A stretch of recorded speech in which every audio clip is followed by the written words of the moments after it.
सुनाई देते हैं। वहां से बड़ा बढ़िया आप लोग वीर रस के भाव सुना, वीर रस के आनंद लिया। हमरे तरफ से एक छोट सा हास्य रस के भी रहा। आशा ना पूर्ण विश्वास बा कहानी शीशा के जैसा साफ हुई।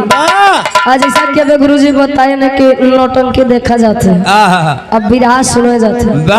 अच्छा आज के और पहले के विराह में बड़ा अंतर हो गया। हकीकत बात है गुरुजी, पहले के लोग विराह सुने जाए, आज वाले केवल विराह आधा से ज्यादा तो देखा ही आवत है। गवैया कितना बड़ा मोहबाए बा, गवैया अगर देखे में बढ़िया बा ओकर एक केथो के सहूर न रहे, लेकिन जान ला बिरहा बहुत नंबर 1 के बा। हाँ अगर गवैया तनी सा देखे में करिया बा, चाहे लड़की हो चाहे लड़किया, अब केतनो बढ़िया गावे कहाँ रे यार, मजा ना गया चला घरे। देख हास रस के बिरहा आप सबके बीच में सामाजिक बिरहा रही, और कभी जी कहाँ से उठाए के कहाँ छोड़िए ये आप लोग समझिए। अब आप आदरणीय परम सम्मानित स्वर्गीय बाबूजी के आप तीसरे नंबर के सुपुत्र यानी धर्म के हमारे गार्जियन जी आदरणीय आप उद्रेश यादव जी सीआरपीएफ में आप कार्यरत हैं। गार्जियन जी के द्वारा सुंदर पुष्पंखुड़ियों में उठा हुआ 500 रुपए का महान आशीर्वाद। माई और बाबू के हमरे और आपके जीवन में भूमिका का होती है ई कवि जी बतावत हैं। अब गुरु जी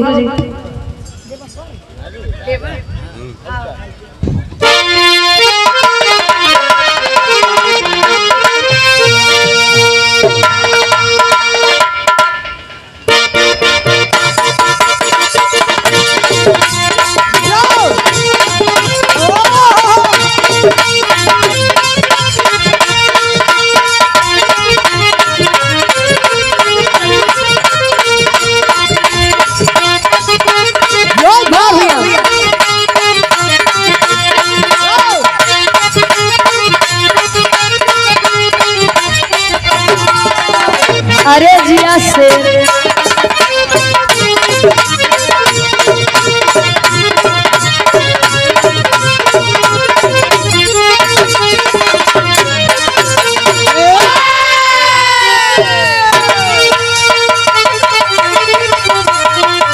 आप दादी जी के द्वारा इस भाव को समझते हुए 500 रुपए का महान आशीर्वाद क्षणों में कोट कोट मन आशीर्वाद के सारे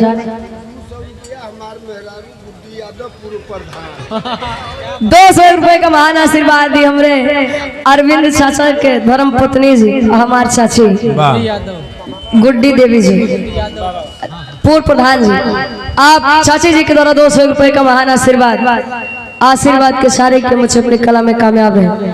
कहा जाता है मतलबी दौर है, मतलबी संसार है। अब मतलब के ऊपर कवि जी 4 लाइन लिखते हैं भूमिका के अंदर। आदरणीय आप हमारे गुरु जी आप आदरणीय गया गुरु जी लिखते हैं कैसे अपने कलम के माध्यम से।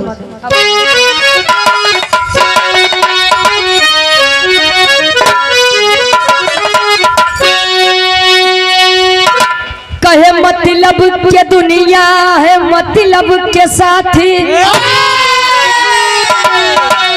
सदा प्यार मतलब से देता है भाई,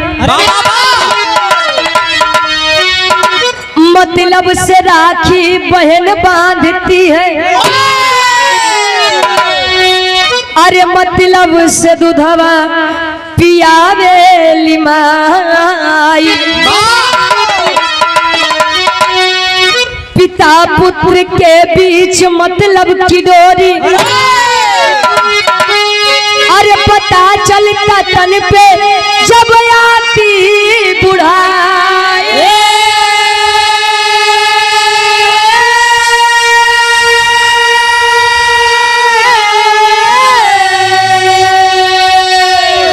तो लेते विरासत वरासत में सारी, अरे रुचि दया बचिया मतलब से भाई।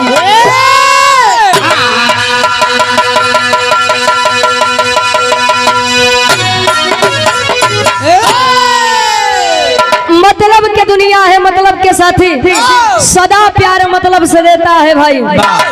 अच्छा, बुद्धिजीवी लोग बैठे हैं, बिरहा को सुनने वाले बाबूजी कहानी पर गौर करेंगे। कहा जाता था पहले के समय में भय हरा होते थे, भय को हरने वाला भय हरा कहा जाता था। आज के समय में भय करा होते हैं, भय को पैदा करने वाला भय करा।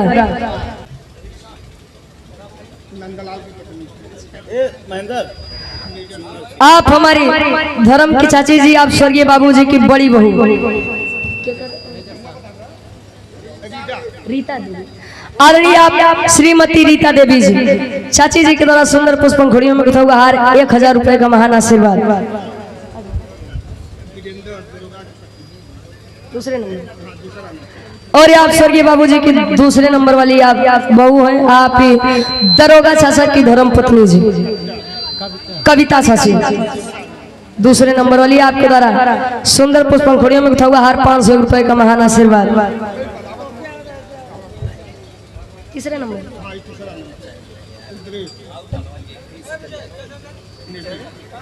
और आप स्वर्गीय बाबूजी की आप तीसरे नंबर वाली बहू हमारी धर्म की चाची जी, आप शीतला देवी जी, अच्छा शीला देवी जी, आप चाची जी के द्वारा 500 रुपए का महान आशीर्वाद। आशीर्वाद के सारे उद्रेश यादव चाचा जी की धर्म पत्नी जी, आप शीला यादव जी, सुंदर पुष्पंखुड़ियों में गुथा हुआ हार 500 रुपए का महान आशीर्वाद। अच्छा, प्रधान जी की। और आप आदरणीय परम सम्मानित हमारी धर्म की चाची जी, आप गुड्डी देवी जी, पूर्व प्रधान जी, आप ये हमारे प्रधान चाचा के धर्म पत्नी जी, अरविंद चाचा के धर्म पत्नी जी, सबसे पीछे नौकरी पाए 500 रुपए का महान आशीर्वाद, सुंदर पुष्पंखुड़ियों में गुथा हुआ हार। अच्छा, माता जी हाँ, पायल बचाओ। अरे यार। और यहाँ पारणी पर हम सम्मानित मंच पर मंचासीन बहुत ही स्वागत सम्मान आशीर्वाद दे रही हैं आप हमारी धर्म के दादी जी, आप मर्यादी देवी जी, 500 रुपए का महान आशीर्वाद, सुंदर पुष्पंखुड़ियों में गुथा हुआ हार। आशीर्वाद के सारे के बच्चे अपनी कला में कामयाब रहे। आज सारे रिश्ते नाते तोड़कर बाबूजी इस संसार को अलविदा कहकर चले गए, और उस बगीचे की आप मुखिया, आशीर्वाद के चारे एक बार इनके नाम पर जोरदार ताली के साथ स्वागत सम्मान करिए। आप लोग परिवार हमेशा जुड़ा रहे, यही कामना है। अब अच्छा,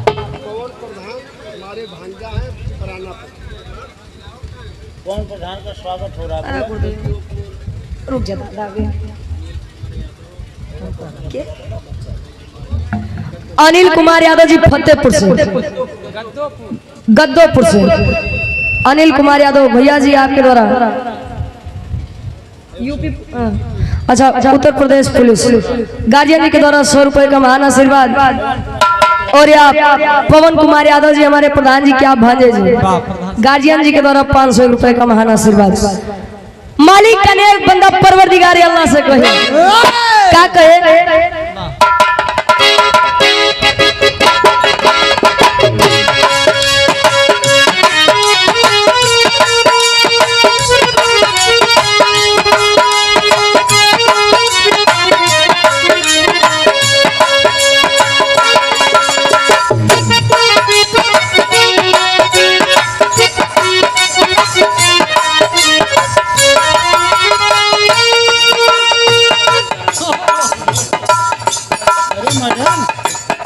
कहे मेरे जिंदगी के मालिक,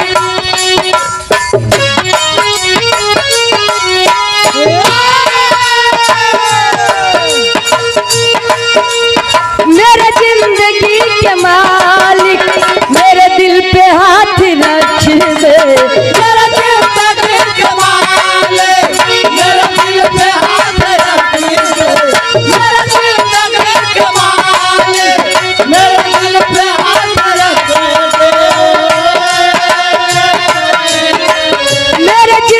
जिंदगी के मालिक मेरे दिल पे हाथ रख दे, तेरे आने की खुशी में, तेरे आने की खुशी में मेरा गम निकल न जाए, तेरे आने की खुशी में मेरा गम निकल न जाए, मेरा गम निकल न जाए। मेरे जिंदगी के मालिक मेरे दिल पे हाथ जियो मेरे जिंदगी के मालिक मेरे दिल पे हाथ तेरे आने की खुशी में, तेरे आने की खुशी में मेरा गम निकल न जाए, तेरे आने की खुशी में मेरा गम निकल न जाए, तेरे आने की खुशी में मेरा गम जियो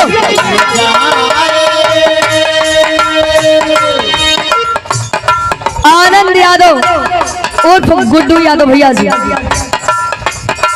जिला पंचायत पद प्रत्याशी, सहावाबाद से आप गार्जियन जी के द्वारा 200 रुपए का महान आशीर्वाद। माई भगवती हर मोड़ पे तरक्की दे, लेकिन माता और पिता के लिए एक लाइन, माता पिता न होते घर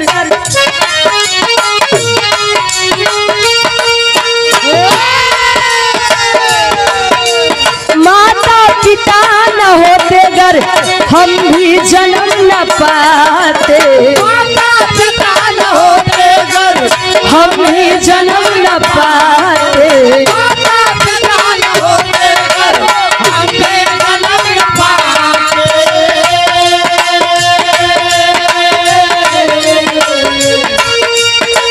माता पिता न होते घर हम भी जन्म न पाते, संसार में उजाला, संसार में उजाला अरे होता नहीं कहीं पर, संसार में उजाला होता नहीं कहीं पर, संसार में उजाला होता नहीं, संसार में उजाला होता नहीं कहीं और इस भाव को समझते हुए आप हृदय के गार्जियन जी, आदरणीय आप गुरु जी के शिष्य हैं, धर्म के हमारे बड़े भैया आप राकेश लाल यादव जी, गार्जियन जी के द्वारा सुंदर पुष्पंखुड़ियों में उठा हुआ हार 100 रुपए का महान आशीर्वाद। माई भगवती आपके गायकी में 4 चांद लगा में। कहा जाता है माता पिता न होते अगर हम भी जन्म न पाते, संसार में उजाला होता नहीं कहीं पर। सावन के महीना चलत रहा तो लोग कमंडल के जल के काशी बनारस, यही बनारस में कमंडल के जल के देवों के देव महादेव जी लगे चढ़ावे आवत रहे। माई बाबू तरसा एक लोटा पानी बिना लड़कियां कमंडल के जल के जात बस चढ़ावे बदे। ऐसी बात नहीं है कि भक्ति भावना नहीं करनी चाहिए, करनी चाहिए, लेकिन माई बाबू तरसक का एक रोटी एक टाइम बड़े खाए बदे आ तू पहुंच के मंदिर पे 56 प्रकार के भोग चढ़ावत है, तू भोग कौन एक काम के। क्या बात, कहीं मीरा कहीं राधा तो कहीं घनश्याम मिलते हैं, अरे पवन सुत के सीने में श्री राम मिलते हैं। आश्रम में जाके देखो ऐसा राम मिलते हैं। वाह वही मठ से आओ वहाँ कहाँ से आया हो तू? हमका लगा था जब से गए तब से हारमोनियम सीख ले भैया। बात सुना, कहीं मीरा कहीं राधा तो कहीं घनश्याम मिलते हैं, अरे पवन सुत के सीने में श्री राम मिलते हैं। स्वर्ग की राह ढूंढने वालों दुआएं ले लो माँ बाप की, क्योंकि माँ बाप के चरणों में चारों धाम मिलते हैं। माई बाबू के सेवा कैले बा तो कतो जाए के जरूरत नहीं बा। अच्छा लड़कियां पूत सपूत कपूत 3 प्रकार के होते हैं। पूत ओका कहा थी जितना आपके बहुत उतने पे कुल चला ले जाएगा ओका पूत कहा थी संतोष भैया सपूत जितना आपके बाद 2 4 6 20 बीघा और कोई दे सपूत कहा जाता है अकपूत जितना तोरे 2 4 6 20 बीघा आइयो वो बेच खाई डावे तो का कपूत कहा थी एक कैसे ने बिरहा है कैसे ने सामाजिक बिरहा है कभी जी उठाओ तन कहानी बा कहाँ के शुरुआत है इसमें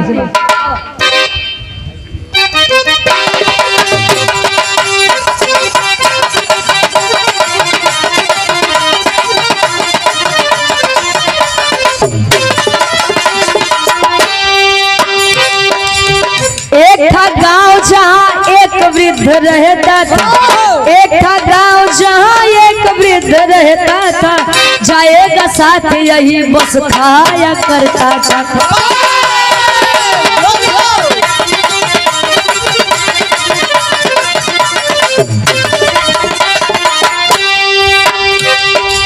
नाम था कि सुनपाल किसी की नहीं सुनता था नाम था कि सुनपाल किसी की नहीं सुनता था चादर बुढ़ाई का यादर के साथ बुनता था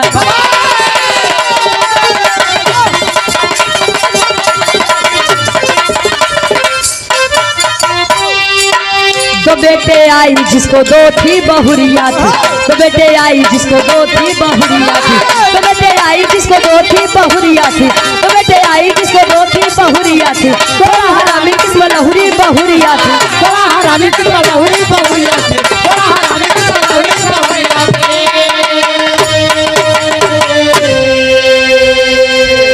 कहानी के समझ ला ए भैया एक छोट सा गाँव बा छोट सा परिवार बा परिवार के मुखिया किशुनपाल 2 लड़का घरे है बड़ लड़का के बियाह करें धीरे धीरे समय बीता छोटे के बियाह कर दे अच्छा कहा थे जहाँ 4 बर्तन में हुआ खट खुट तक लगे रहा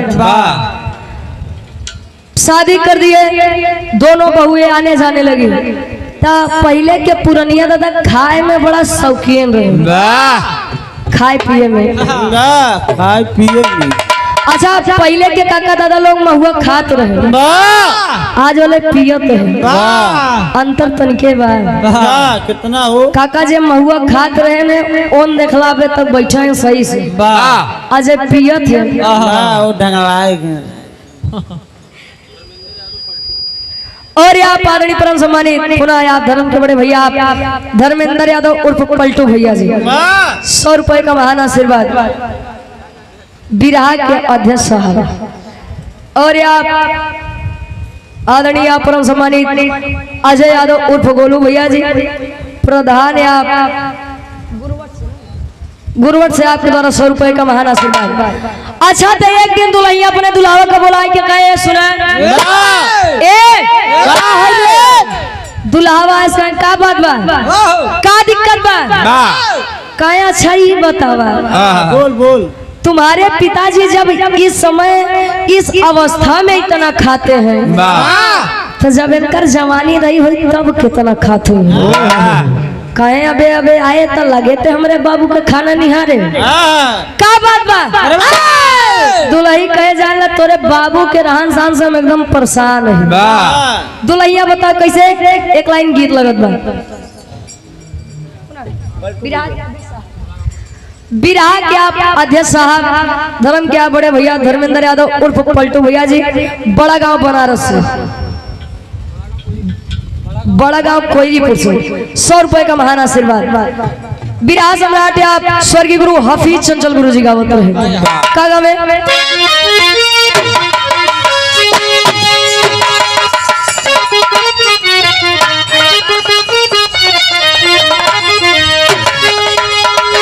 कोनो नई नवेली दुल्हन रहे हाँ धीरे धीरे समय बीता तो काका जवान ये गाय भैंस लोग जियावत हैं पालत हैं तो दुल्ही घरे अकेले रहे तो गोबर बेचारी लादे मुड़े पे रखे से गोबर हाँ हो मुड़े पर अरे मतलब अब तसला हो गया झुआ हो गया कुछ हो गया रखे से अच्छा हमार घर प्रतापगढ़ बा हमार भाषा तनी से आप लोगन से अलग हुई, ओहो। लेकिन कोशिश बा कि समझ में आए पूरा न जाए तो आधा से ज्यादा तो चला ही जाए। हाँ आधा जाबे करे। पहुंचे धर्मेंद्र यादव पलटू भैया पुनः अच्छा। और ये आप आदरणीय परम सम्मानीय धर्म के बड़े भैया आप धर्मेंद्र यादव जी उर्फ पलटू भैया जी, ये हमारे बड़का भैया बबलू भैया जी के सम्मान में 100 रुपए का महान आशीर्वाद के सारे कि हम बच्चे अपनी कला में कामयाब रहे। और ये आप अजीत यादव जी उर्फ फोटू भैया जी कंपोजिट से होते हुए क्या बात है। राजापुर चाय पान की दुकान हाय ए जिया शेर आय हाय रे 100 रुपए का महान आशीर्वाद। आपका ध्यान किधर है? हाँ कंपोजिट तो इधर है। वाह।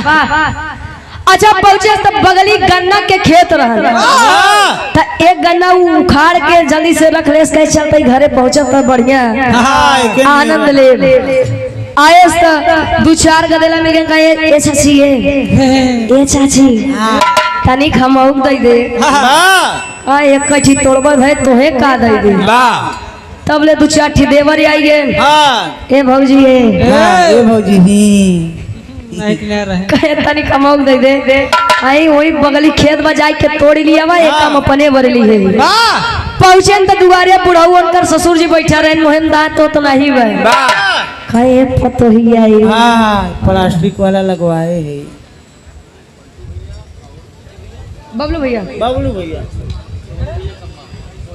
और आप धर्मेंद्र यादव भैया जी उर्फ पलटू भैया जी सोनू भैया जी के सम्मान में सोनी यादव भैया जी के सम्मान में 100 रुपए का महान आशीर्वाद। रविंद्र यादव गद्दूपुर से आप 100 रुपए का महान आशीर्वाद।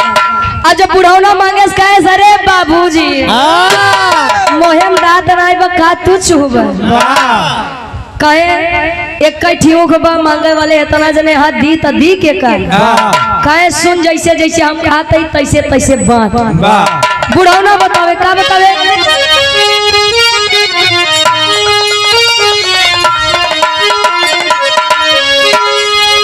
अरे ऊपर के तोड़ के लाड़ी कावन के दई ऊपर से तोड़ के लागे कावन से दईगा ऊपर से तोड़ के लागे कावन से दईगा। अरे ऊपर के तोड़ के लाड़ी कावन के दईदा बिछावा के लहूरा देवरावा नीचे के बहुरा हवा ए दुल्हे बिछावा के लहूरा देवरावा नीचे के बहुरा ए दुल्हे अरे बिछावा के लहूरा देवरावा नीचे के बहुरा और आप आदरणीय परम सम्मानी धर्मेंद्र यादव उर्फ पलटू भैया जी बबलू भैया जी बनारसी यादव जी के सम्मान में गार्जियन जी के द्वारा 100 रुपए का महान आशीर्वाद। बड़ा दाम कोई भी पूछ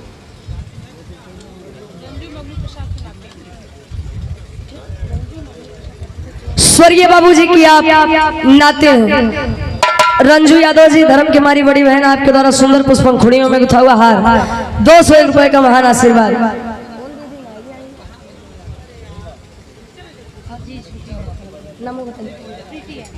प्रीति यादव स्वर्गीय बाबूजी की आप छोटी नाती हैं वाह दीदी जी के द्वारा सुंदर पुष्पंखुड़ियों में गुथा हुआ हार 201 रुपए का महान आशीर्वाद।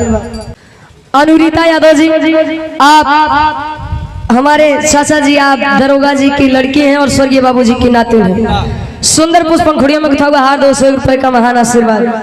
लेकिन कहानी पर ध्यान नहीं है आप लोग।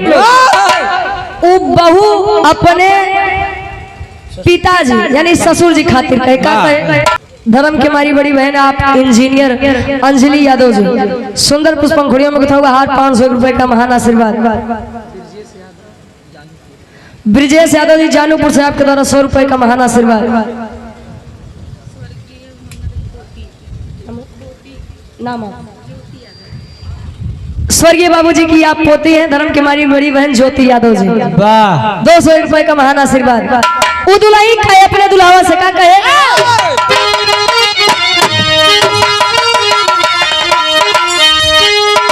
अरे मरी कब बूढ़ावा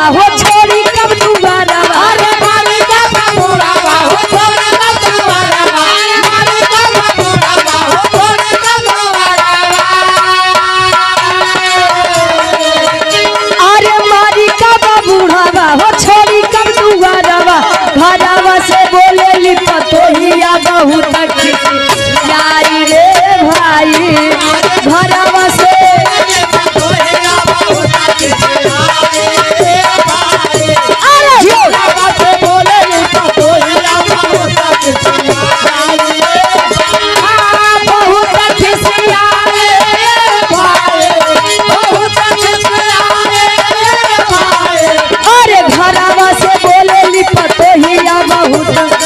आई रे भाई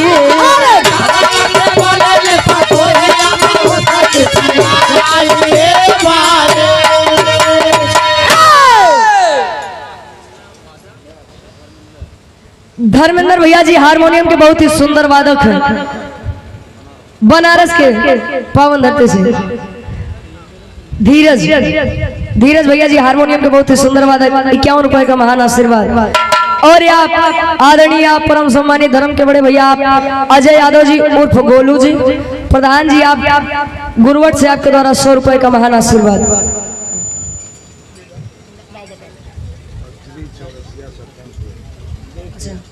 सतमपुर से आप हृदय के गार्जियन जी सम्मानित दादा के समान है आप बद्री चौरसिया जी, क्या बात है। सुंदर पुष्प पंखुड़ियों में गुथा हुआ हार 500 रुपए का महान आशीर्वाद। माई भगवती हर मोड़ पे तरक्की दे, भंडारे से भरा रहे। दुल्ही कहे तो हार बाबू मरी जाते हैं, ये हमार दुल्हा। अरे तो जान ला जीवन में सुख ही सुख रहा। अब इतनी बतिया किशुनपाल बहेरवा से सुने, अब दुल्हा खड़ा खड़ा बस सुने दुल्ही जोन कहे। अब भाई एक मजबूरी हो बाकी अगर कुछ ज्यादा बोल दे तो दुल्ही नहीं हरे चली जाए, अगर अपने मायके चली जाए तो हमारा हक कैसे। दुल्हवा ये बात सुनत बा, अब बहेरे से किशुनपाल सुने कहे बा बेटा बा, अरे बा बेटा बा, मान ला हमारी पतो दूसरे के घरे से आए रही। अरे तुम तो मेरे अपने खून थे, कम से कम तुम तो मेरे बारे में जानते थे, तुम्हें तो मेरे लिए लड़ना चाहिए था कि नहीं। आप ध्यान देंगे समाज में अच्छा काका 2 प्रकार के पागल होते। एक पागल जिनको भगवान स्वयं बना के भेज देते हैं, और एक जेका लोग बंतु पागल कहते, जे बना ठना पागल होते। वो जानना सब रही है लेकिन भैया हमका नहीं पता।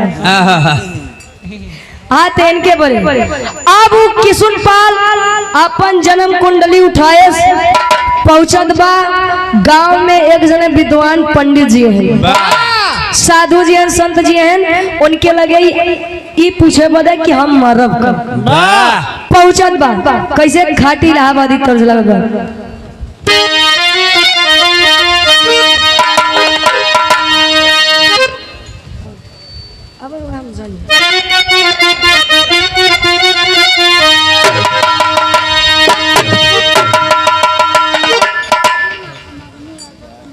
अच्छा, स्वर्गीय बाबूजी की नातिन है और आप प्रधान जी की लड़की है ना, आकांक्षा यादव। धर्म की हमारी बड़ी बहन आप आकांक्षा यादव जी, सुंदर पुष्प पंखुड़ियों में गुथा हुआ हार 100 रुपए का महान आशीर्वाद। माई भगवती छत छाया से बनाए रहे, परिवार सदैव खुशहाल रहे। विराट सम्राट आप स्वर्गीय गुरु रामधार यादव गुरु जी गायन और गाय के चला जाओ। सतीक्षा धर्म की हमारी बड़ी बहन आप सतीक्षा यादव जी, आप स्वर्गीय बाबूजी की नातिन हैं और आप अरविंद चाचा की लड़की हैं। सुंदर पुष्प पंखुड़ियों में गुथा हुआ हार 100 रुपए का महान आशीर्वाद। कहाँ भेजबा हो? अच्छा, वो तुम्हारा घंटा 2 घंटे बाद चला जाए, हम सोचे कतई और भेजता है। ईका भोजपुरी दुनिया वाले उठाए और अपने अंदाज में ढाले। का गायन?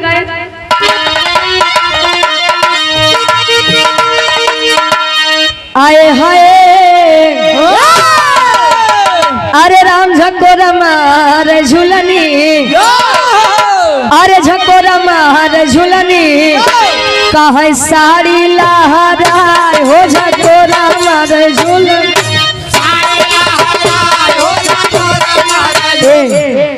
अरे हमार मुड़ी मुड़ी कटली दुल्ही बतावे अरे हमार मुड़ी कटली मोर बूढ़ा माई हमार मुड़ी कटली।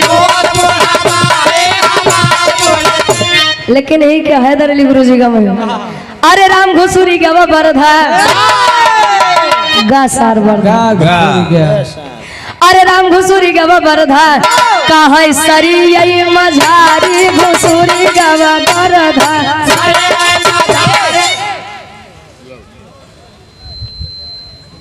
मगनू भैया का ठवा भाई छोटा ग्राम पिड़ुका हाँ ग्राम पिड़ुका राम जियावन यादव जी पेड़ुआ के निवासी हैं। स्वर्गीय बाबूजी के 8वें भाई गार्जियन जी के द्वारा सुंदर पुष्प पंखुड़ियों में हुआ हार 500 रुपए का महान आशीर्वाद।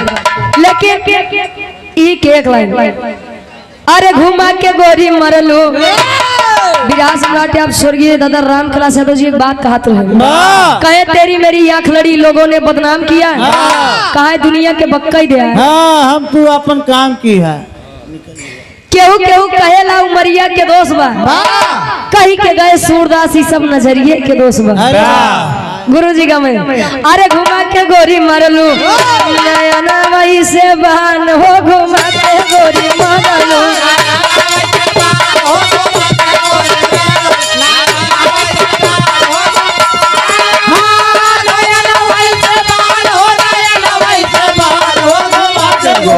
नयना वही से बहन हो घुमा के गोरी मरलू।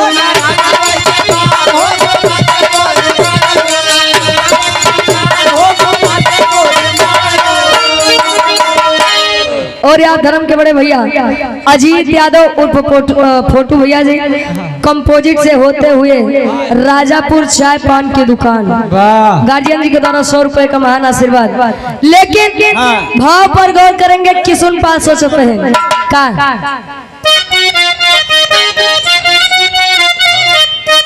एक लाइन अरे टंगिए में टंगिया ए बाबू टंगिए में टंगिया फसवाई हो ना नदी भऊ जाई अरे टंगिए में टंगिया फसवाई कहे टंगिए में टंगिया बोल मेरे ना नदी भऊ जाई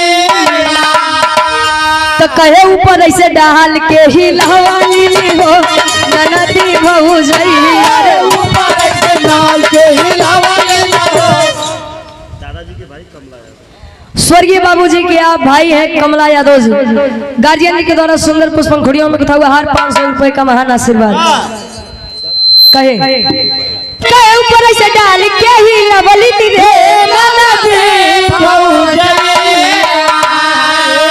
तो कहे माल सफेद गिरवाली हो नदी भऊ जाई अरे माल सफेद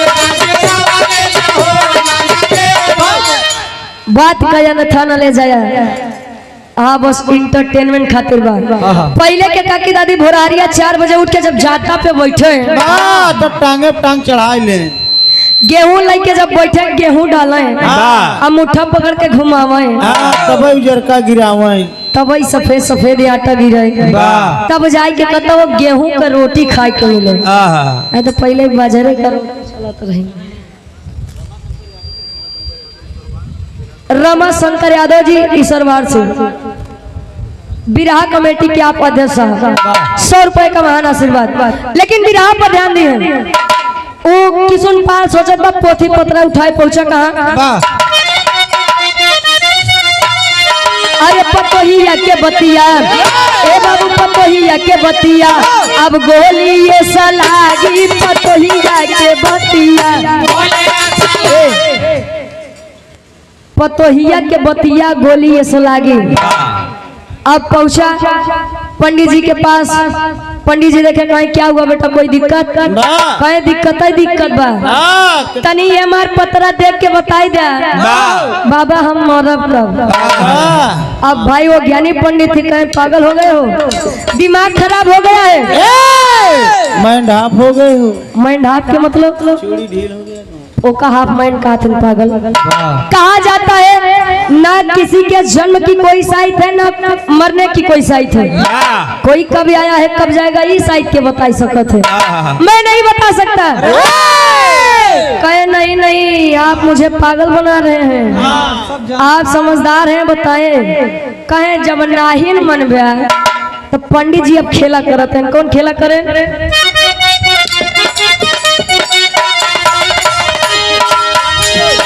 ज्ञानी पुरुष समझा के गईले हारी,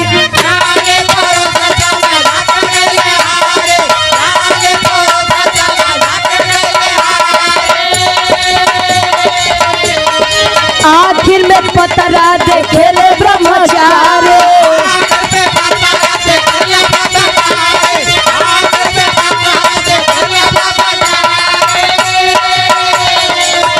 अरे गजब मौत तोहार, अरे गजब मौत तोहरी अजब भागी, पतोहिया के बतिया बोलिए सलागी, पतोहिया के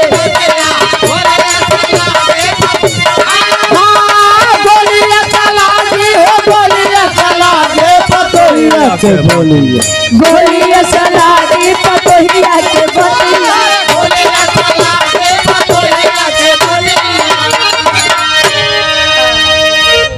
अब यार समझा रहे हैं। अच्छा लाओ पतरा इधर दो, उल्टन पलटन कहन। अरे बाप रे बाप, अरे जिया बेटा अब किशन पाल डरा के कहे का बाबा का कहे तो हाथ ऐसा मौत लिखी बा, वैसन मौत तो क्यों के न लिखी हुई। कहे का कहे सुना बता बता तेरी के भाव में कभी लिखा था।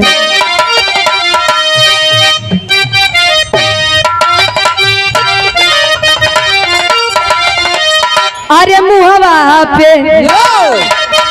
कुत्ता मोती जहिया, अरे मुहवा पे कुत्ता मोती,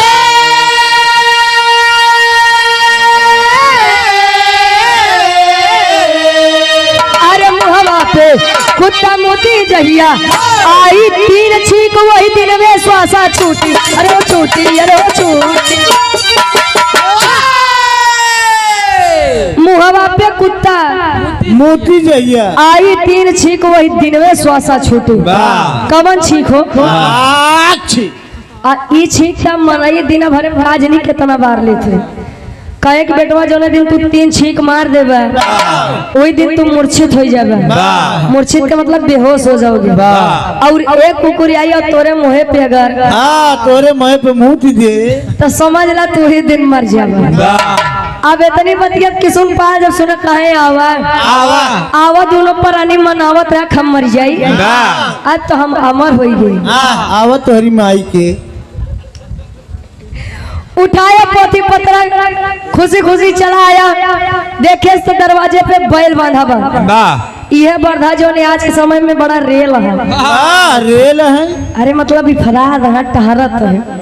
पहुंचा बांधा बटन का ये देखा ये लोग हमार घर बनाई है, बनावे छोड़ा बिगाड़े कुछ करी है। और यही तेरी मैयन का लेस झगुआ उठाए पहुंचा जहाँ भूसा गरबा भूसा भरत बा। आज भूसा भरत बा तब होत का खुशी में सब भुलाई गया। बाबा का एक लाइन गीत लगत बा।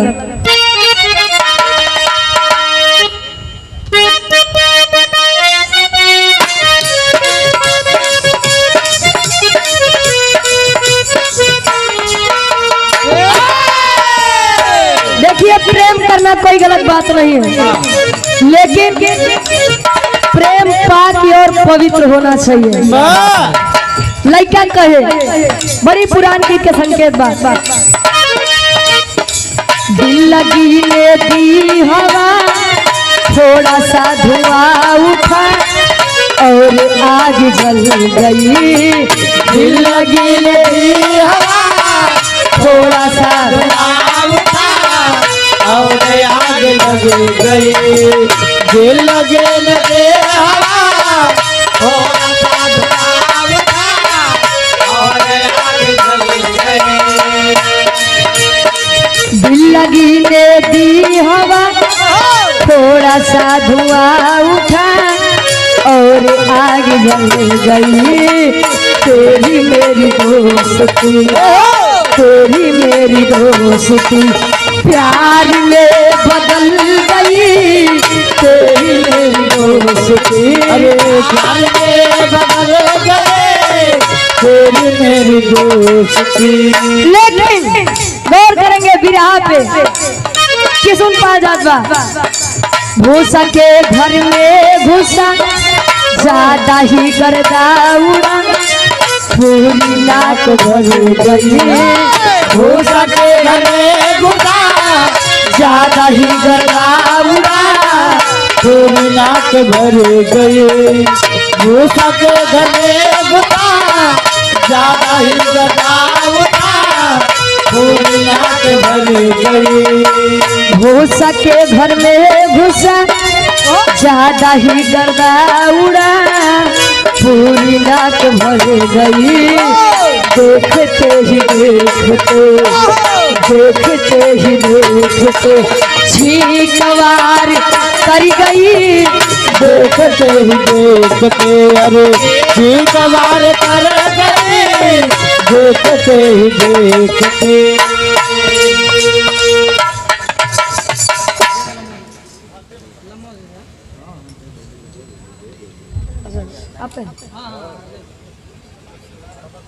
भैया चवाल खड़ा हो। और आप आदरणीय परम सम्मानित जनजन में सम्मान पाने वाले आप अजय यादव उर्फ गोलू भैया जी, प्रधान प्रत्याशी आप गुरुवट सोलापुर से, गार्जियन जी के द्वारा सुंदर पुष्पंखुड़ियों में गुथा हुआ हार 500 रुपए का महान आशीर्वाद के सारे बिना हमारे एकदम समीप में बा।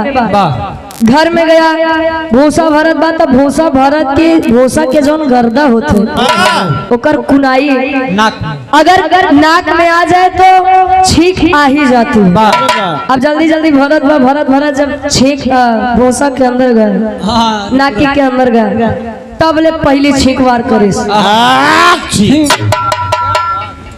पहली छींक जब आई किशोर पाल झगुआ फेंक के बैठ के बेचारा रे बाप रे बाप ये का कह दिया यार। बाबा बताए थे कि 3 छींक नहीं आनी चाहिए। आया भाई ने खुशी में हम एक छींक मार दिया। खैर छोड़िए भी तो 2 और बची है। एक दाबे रहे। अच्छा इंसान की फितरत ही यही है कि अगर वो करे लगे ढेर ऑप्शन में ढेर विकल्प बात तो वो ओकर कीमत नहीं करे। अब 2 छींक बचाने के लिए आ गया बैठ गया तब ले फिर दुल्हैया कहे कस बाबू अरे बाबूजी कोनो काम नहीं रात का तो का जब देखा खाए बैठे रहा था कोई काम करिए बस हमरे बतारे के कमाई बैठा खा बस। अब इतनी बतिया जब वो सुने तो कहे बोल का काम बा बताओ। कहे कि रोटी बनवे बदे आटा नहीं बा गेहूं धोई के रखे बाटी जाए का पिसवाई किया बा चल दिया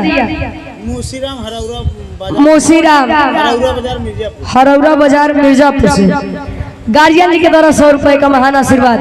अब रोड खराब बा रास्ता खराब बा साइकिल से बेचारा कतोया कहते कतोबा कहते इधर उधर जाते जब गर्दा उठी नाक में गई तो दूसरी छींक भी उसी समय उसी रास्ते में आ गई।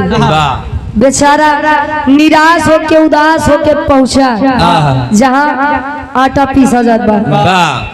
तो लड़का नौजवान रहे नहीं भैया हरें के नहीं नौजवान था गेहूं पीसत रहे कहे बेटवा ए बाबा बोला बाबू बहुत दूर से आए हैं प्रतापगढ़ से। हाँ कहे बड़ा दुनिया से आए हैं हमारी है गेहूं पीस देता नहीं थी आज हमार पतो हमका खाना न दे।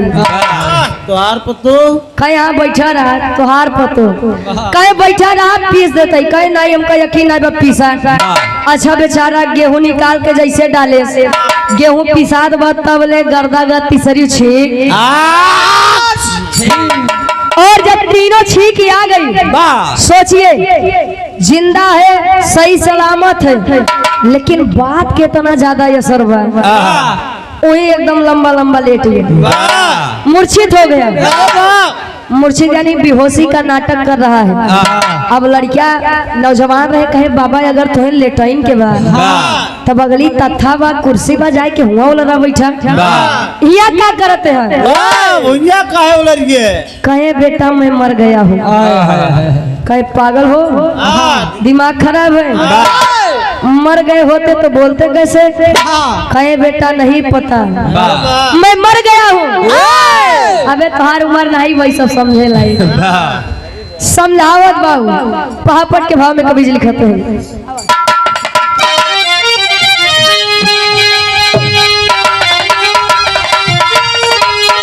अरे टांग उठा के मुंह पे कुत्ता अब मुंह पे बुढ़ावा रोके ना। अरे तो टांग उठा के मुंह पे कुत्ता रोके बुढ़ावा रोके ना। ता देखे लेकिन सब ही क्यों ना पूछे बुढ़ावा रोके ना।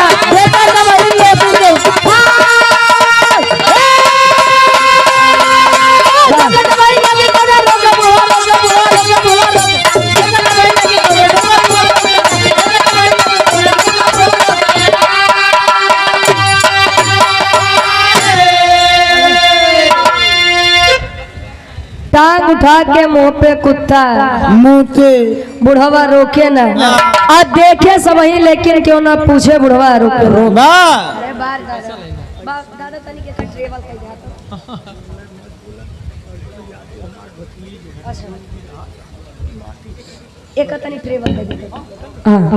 और यहाँ पारड़ी परम सम्मानित ये हमारे विजय दादाजी और हमारे ये पलटू भैया जी आपके अच्छा भतीजे आपके द्वारा सुंदर पुष्प पंखुड़ियों में था हुआ 800 रुपए का महान आशीर्वाद बड़ा गांव कोयरीपुर से आशीर्वाद के सारे। ए दादा ट्रेवल करे जाता जाए अच्छा लावे जाता है। हाँ ट्रेवल लावे जाता है भाई पैसा लावे जाते हैं। हाँ बस अब जब इतनी बतिया किसुन पास सुने बता रहा है। और यार धर्म के हमारे बड़े भैया बबलू सरदार जी बनारस की पावन धरती से आप बड़े भैया जी के द्वारा 100 रुपए का महान आशीर्वाद के साथ रही। लोग विचार कर रहे हैं कि मरने वाले आज तक तो बोले ही नहीं। आई बुढ़वा कैसे बजाओ सारा बोलत भाई झूठ बोल रहे हो। कहे कि बेटा मेरी मौत ही ऐसी लिखी है। मुझे पंडित जी ने बताया था कि 3 छींक पूरी हो जाए कुत्ता आके अगर मुंह पे सुसु कर देगा ब्लैक डॉग तो तुम मर जाओगे। अब इतनी बात अब भाई लड़का तो नौजवान रहे होकर खोपड़ी खराब होए लगा। अरे झूठ बोलते तेरी उठाए गवाई एक लाठी कहे अब बताओ जिया था कि मरा है। कहे बेटा मैं मर गया हूँ। जिंदा हो कि मर गए हो? मर गया हूँ। कहे सार लागत बा एकदम बुढ़ो सठिया बिना पाए सुधरी ने।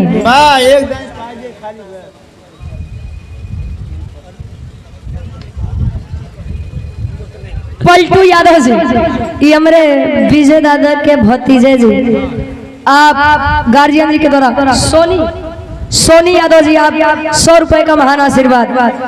और यहाँ आदरणीय परम सम्मानित आशीष यादव जी विधायक जी जमुनीपुर मोहाव से 100 रुपए का महान आशीर्वाद।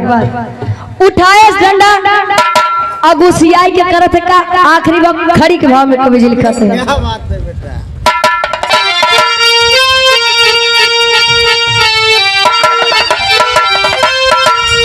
अरे पिछवाड़े पे जोर से जब लठिया पड़ी। अरे पिछवाड़े पे जोर से जब लठिया पड़ी बुढ़ऊ भागी खड़ा भइले सबके अठिया डरी।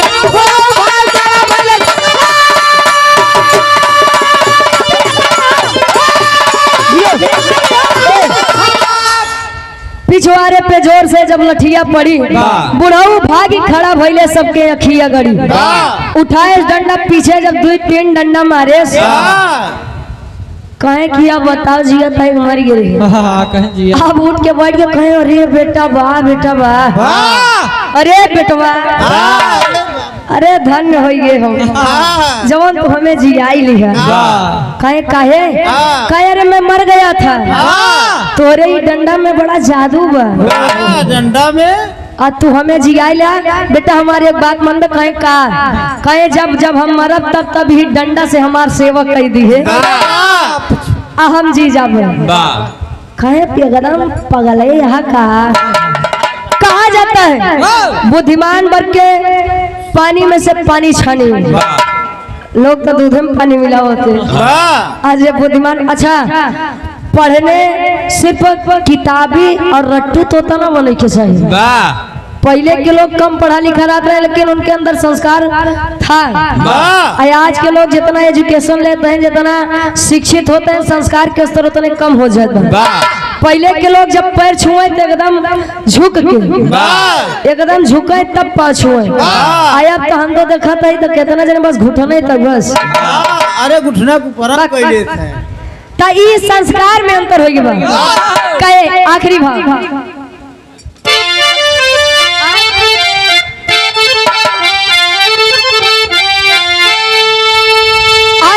जैसन बात माना।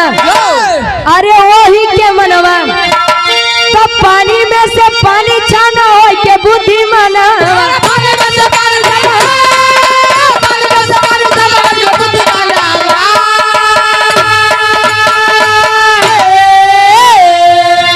अरे मरना तब जहिया आई अब मौत के घड़ी बुढ़ऊ भागी खड़ा भइले सबके अखिया गड़ी।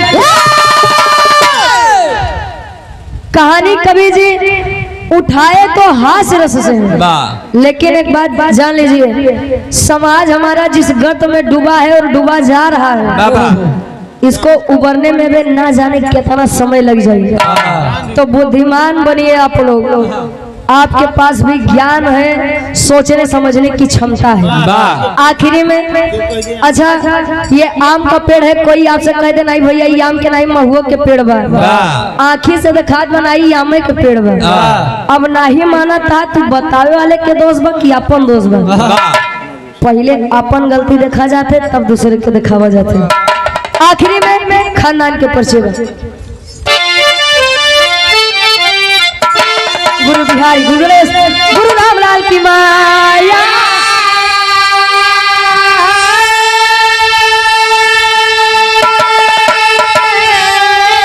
अरे स्वर्ग में चंडिका कवि अब लिख के बिरले माया।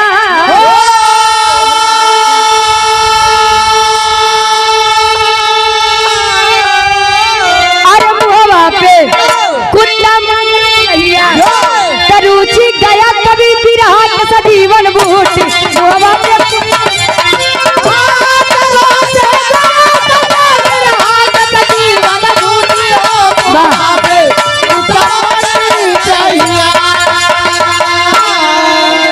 गावे बजावे का सुने में कोनो भी गलती कसूर में आप लोग अपन लड़कियां बच्चा समझ के माफ किया।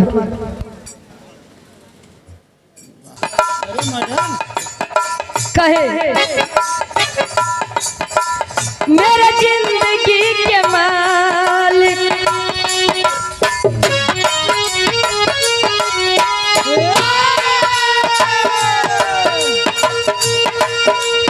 मेरे जिंदगी के मालिक मेरे दिल पे हाथ रख दे। मेरे जिंदगी के मालिक मेरे दिल पे हाथ रख दे। मेरे जिंदगी के मालिक मेरे दिल पे हाथ रख दे। मेरे जिंदगी के मालिक मेरे दिल पे हाथ रख दे। तेरे आने की खुशी में तेरे आने की खुशी में मेरा गम निकल न जाए। तेरे आने की खुशी में मेरा गम निकल न जाए। तेरे आने की खुशी में मेरा गम निकल न जाए। मेरे जिंदगी के मालिक मेरे दिल पे हाथ रख जियो। मेरे जिंदगी के मालिक मेरे दिल पे हाथ रख दे। तेरे आने की खुशी में तेरे आने की खुशी में मेरा गम निकल न जाए। तेरे आने की खुशी में मेरा गम निकल न जाए। तेरे आने की खुशी में मेरा गम निकल न जाए। आनंद यादव उर्फ गुड्डू यादव भैया जी जिला पंचायत पद प्रत्याशी साहबाबाद से आप गार्जियन जी के द्वारा 200 रुपए का महान आशीर्वाद। वाह माई भगवती हर मोड़ पे तरक्की दे, लेकिन माता और पिता के लिए एक लाइन। माता पिता न होते घर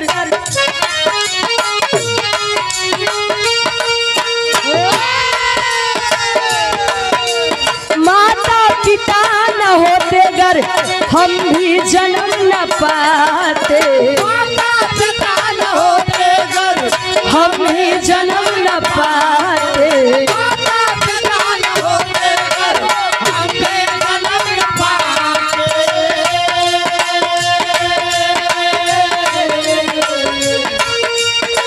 माता पिता न होते घर हम भी जन्म न पाते।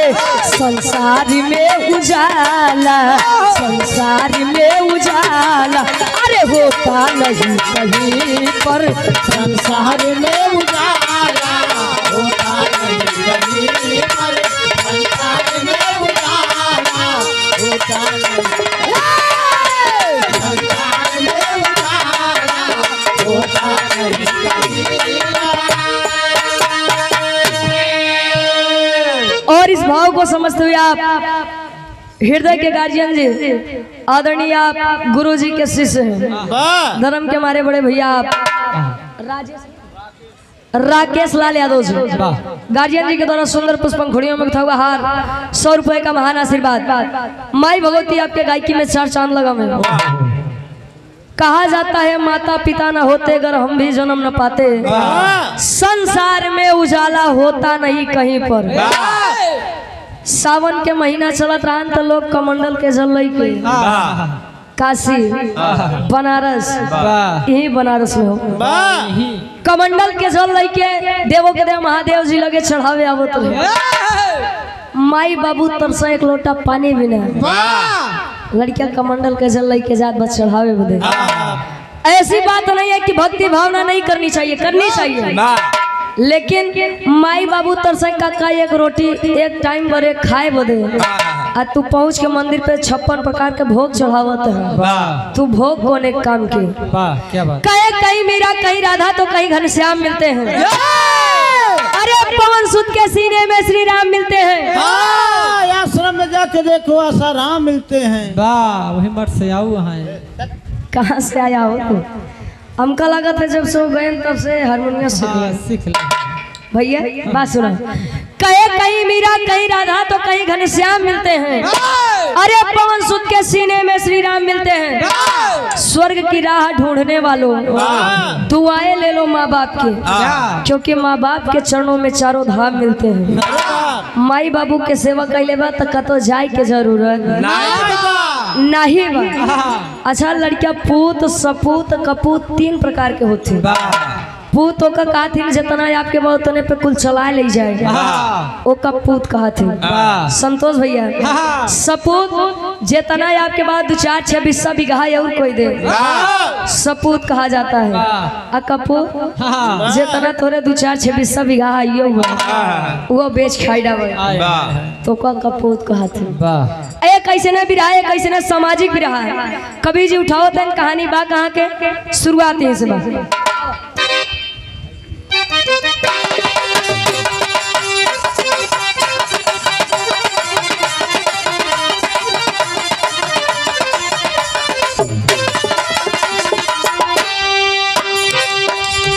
एक था गांव जहाँ एक वृद्ध रहता था। एक था गांव जहाँ एक वृद्ध रहता था। जाएगा साथ यही बस खाया करता था।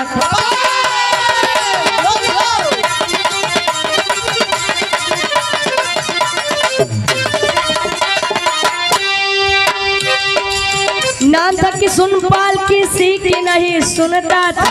नाम था कि सुनपाल किसी की नहीं सुनता था। चादर बुढ़ाई का यादर के साथ बुनता था।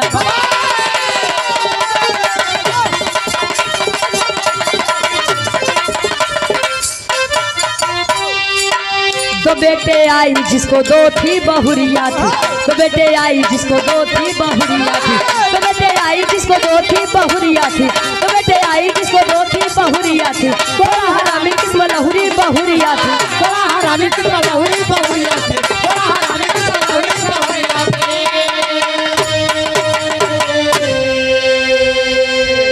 कहानी के समझ ला ए भैया, एक छोट सा गांव बा, छोट सा परिवार बा। परिवार के मुखिया किशुन पाल दुई लड़का घरे है। बड़ लड़का के बियाह करें, धीरे धीरे समय बीता, छोटे के बियाह कर दे। अच्छा कहते हैं जहाँ 4 बर्तन बा हुआ खट खुट लगे रहा। शादी कर दिए, दोनों बहुएं आने जाने लगी। पहले के पुरनिया दादा खाए में बड़ा शौकीन रहे, खाए पिए में, खाए पिए में। अच्छा पहले के काका दादा लोग महुआ खात रहे, आज वाले पियत है। अंतर तनिके बा कितना हो काका जे महुआ खात रहे ने ओन देखला पे तब बैठा है सही से, आज पियत है। वो ढंगलाए और आप आदरणीय परम सम्मानित पुनः आप धर्म के बड़े भैया आप धर्मेंद्र यादव उर्फ पलटू भैया जी 100 रुपए का महान आशीर्वाद बिरहा के अध्यक्ष साहब। और आप आदरणीय परम सम्मानित अजय यादव उर्फ गोलू भैया जी प्रधान आप गुरुवट से आपके द्वारा 100 रुपए का महान आशीर्वाद। अच्छा तो एक दिन दुल्हन अपने दुल्हावा का बोला के कहे सुना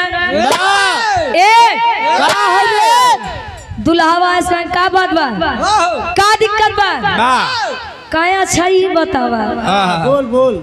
तुम्हारे पिताजी जब इस समय इस अवस्था में इतना खाते हैं तो जब इनकर जवानी रही हुई तब कितना खाते हैं। कहे अबे अबे आए तो लगे थे हमारे बाबू के खाना निहारे, का बात बा। दुल्ही कहे जाएगा तोरे बाबू के रहन सहन से हम एकदम परेशान है। दुल्हिया बताओ कैसे, एक लाइन गीत लगत बा। बिरहा के आप अध्यक्ष साहब धर्म के आप बड़े भैया धर्मेंद्र यादव उर्फ पलटू भैया जी बड़ा गांव बनारस से, बड़ा गांव कोयलीपुर से 100 रुपए का महान आशीर्वाद।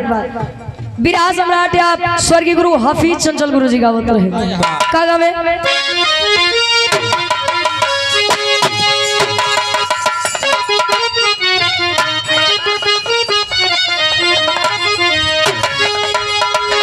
कोनो नई नवेली दुल्हन रहे। हाँ धीरे धीरे समय बीता तो काका जवान ये गाय भैंस लोग जियावत हिन पालत है। तो दुल्ही घरे अकेले रहे तो गोबर बेचारी लादे मुड़े पे रखे से गोबर। हाँ हो मुड़े पर, अरे मतलब अब तसला हो गया, झुआ हो गया, कुछ हो गया रखे से। अच्छा हमार घर प्रतापगढ़ बा, हमार भाषा तनी से आप लोगन से अलग हुई, लेकिन कोशिश बा कि समझ में आए, पूरा न जाए तो आधा से ज्यादा तो चला ही जाए। हाँ आधा जाबे करे। पहुंचे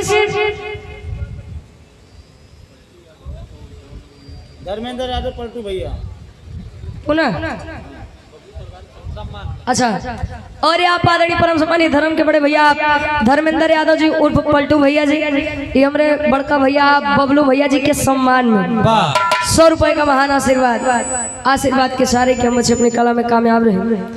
और आप अजीत यादव जी उर्फ फोटू भैया जी कंपोजिट से होते हुए, क्या बात है, राजापुर चाय पान की दुकान ए जिया शेर, हाय हाय रे 100 रुपए का महान आशीर्वाद।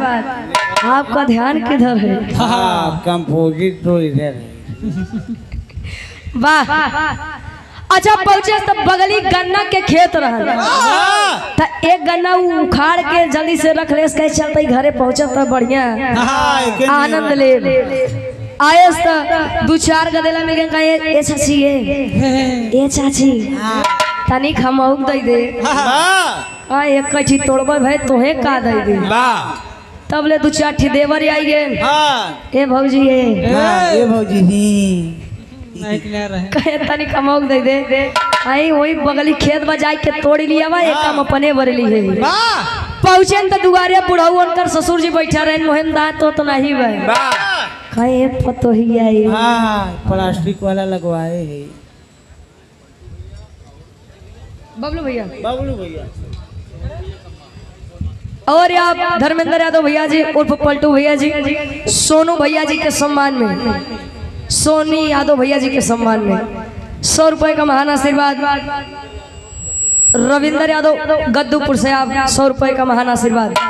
आज जब बुढ़ौना मांगे कहे सरे बाबूजी मोहम रात राय बका तू चुहब कहे एक ठियो के बा मांगे वाले इतना जने हाथ दी त दी के कहे सुन जैसे जैसे हम कहते तैसे तैसे बात बुढ़ौना बतावे का बतावे।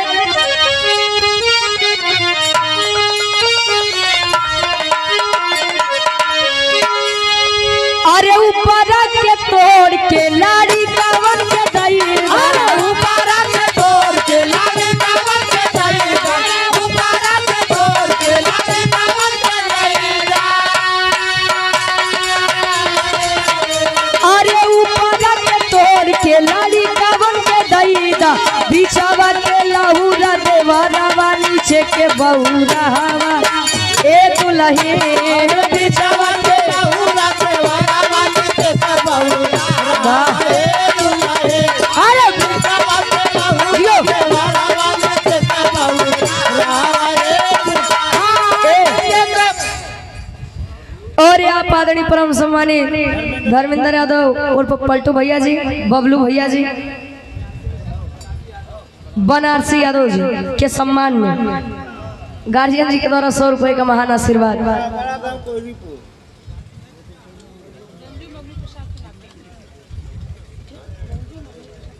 स्वर्गीय बाबूजी की आप नाते हैं रंजू यादव जी, धर्म की हमारी बड़ी बहन, आपके द्वारा सुंदर पुष्पंखुड़ियों में गुथा हुआ हार 200 रुपए का महान आशीर्वाद।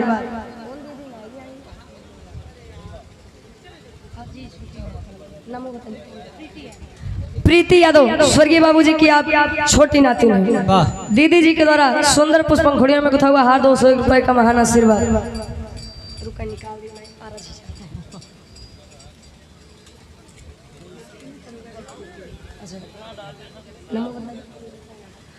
अनुरीता यादव जी, आप हमारे चाचा जी, आप दरोगा जी की लड़की हैं और स्वर्गीय बाबूजी की नाती हैं। सुंदर पुष्पंखुड़ियों में गुथा हुआ हार 200 रुपए का महान आशीर्वाद। लेकिन कहानी पर ध्यान नहीं है आप लोग। वो बहू अपने पिताजी यानी ससुर जी खातिर कहे का कहे सोनी यादव जी के सम्मान में और पलटू यादव जी, सोनी यादव जी दोनों जने मिलकर 100 रुपये फतेहपुर से आशीर्वाद के सारे।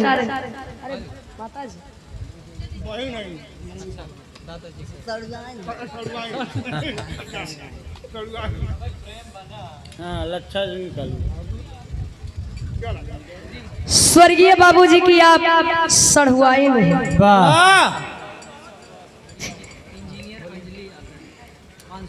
धर्म के हमारी बड़ी बहन, आप इंजीनियर अंजलि यादव जी, सुंदर पुष्पंखुड़ियों में गुथा हुआ हार 500 रुपए का महान आशीर्वाद। ब्रिजेश यादव जी जानूपुर से आपके द्वारा 100 रुपए का महान आशीर्वाद।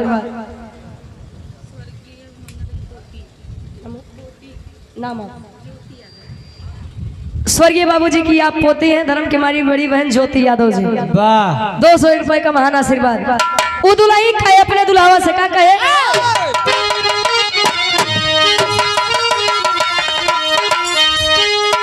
अरे मरी कब बूढ़ावा हो छोड़ी कब दुबारा, अरे मारी कब बूढ़ावा हो छोड़ी कब दुबारा, मारी कब बूढ़ावा हो छोड़ी कब दुबारा। अरे मारी कब बूढ़ावा हो छोड़ी कब दुबारा, घरावा से बोले लिपा तो ही या बहुत यारी रे भाई, घरावा से तो ही या बहुत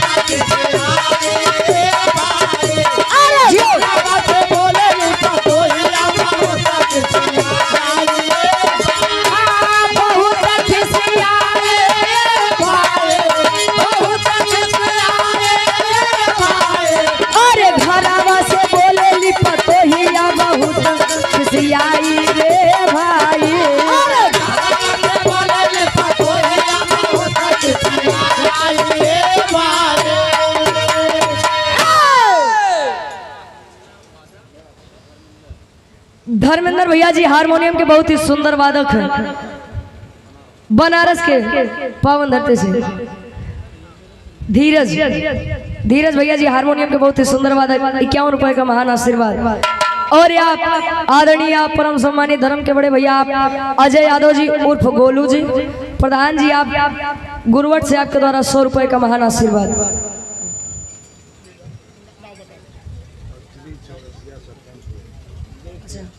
सत्तमपुर से आप हृदय के गार्जियन जी, सम्मानित दादा के समान है आप बद्री चौरसिया जी। क्या बात है। सुंदर पुष्प पंखुड़ियों में गुथा हुआ हार 500 रुपए का महान आशीर्वाद। माई भगवती हर मोड़ पे तरक्की दे, भंडारे से भरा रहे। दुल्ही कहे तो हार बाबू मरी जाते हैं, ये हमार दुल्हा। अरे तो जान ला जीवन में सुख ही सुख रहा। अब इतनी बतिया किशुनपाल बहेरवा से सुने, अब दुल्हा खड़ा खड़ा बस सुने दुल्ही जोन कहे। अब भाई एक मजबूरी हो बा कि अगर कुछ ज्यादा बोल दे तो दुल्ही नैहरे चली जाए, अगर अपने मायके चली जाए तो हमारा हक कैसे। दुल्हवा ये बात सुनत बा, अब बहेरे से किशुनपाल सुने कहे बा बेटा बा, अरे बा बेटा बा, मान ला हमारी पतो दूसरे के घरे से आए रही। अरे तुम तो मेरे अपने खून थे, कम से कम तुम तो मेरे बारे में जानते थे, तुम्हें तो मेरे लिए लड़ना चाहिए था कि नहीं। आप ध्यान देंगे समाज में अच्छा काका 2 प्रकार के पागल होते हैं। एक पागल जिनको भगवान स्वयं बना के भेज देते हैं, और एक जेका लोग बंतु पागल कहते हैं, जे बना ठना पागल होते हैं। वो जानना सब रही है लेकिन भैया हमका नहीं पता। आते इनके बड़े अब किशुनपाल अपन जन्म कुंडली उठाए पहुंचत बा गांव में। एक जने विद्वान पंडित जी हैं, साधु जी हैं, संत जी हैं, उनके लगे ई पूछे बदे कि हम मरब कब। पहुंचत बा कैसे खाटी इलाहाबादी तर्ज लगत बा।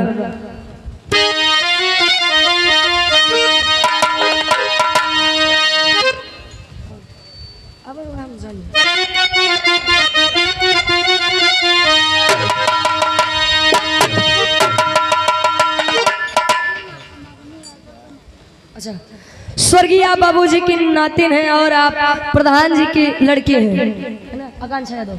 धर्म के हमारी बड़ी बहन आप आकांक्षा यादव जी। सुंदर पुष्प पंखुड़ियों में गुथा हुआ हार 100 रुपए का महान आशीर्वाद। माई भगवती छत छाया से बनाए रहे, परिवार सदैव खुशहाल रहे। विराट सम्राट आप स्वर्गीय गुरु रामधार यादव गुरु जी गायन और गाय के चला गए। तू कब जाबू सतीक्षा धर्म के हमारी बड़ी बहन आप सतीक्षा यादव जी, आप स्वर्गीय बाबूजी की नातिन हैं और आप अरविंद चाचा की लड़की हैं। सुंदर पुष्प पंखुड़ियों में गुथा हुआ हार 100 रुपए का महान आशीर्वाद। कहाँ भेजबा हो? अच्छा, वो तो मान ला घंटा 2 घंटे बाद चला जाए, हम सोचे कतई और भेजता है। ई का भोजपुरी दुनिया वाले उठाए और अपने अंदाज में ढाले का गायन।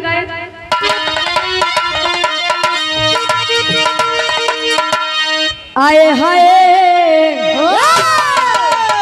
अरे राम झकोरा मार झुलनी, अरे झकोरा मार झुलनी, कहाँ साड़ी लहराए हो झकोरा मार झुलनी।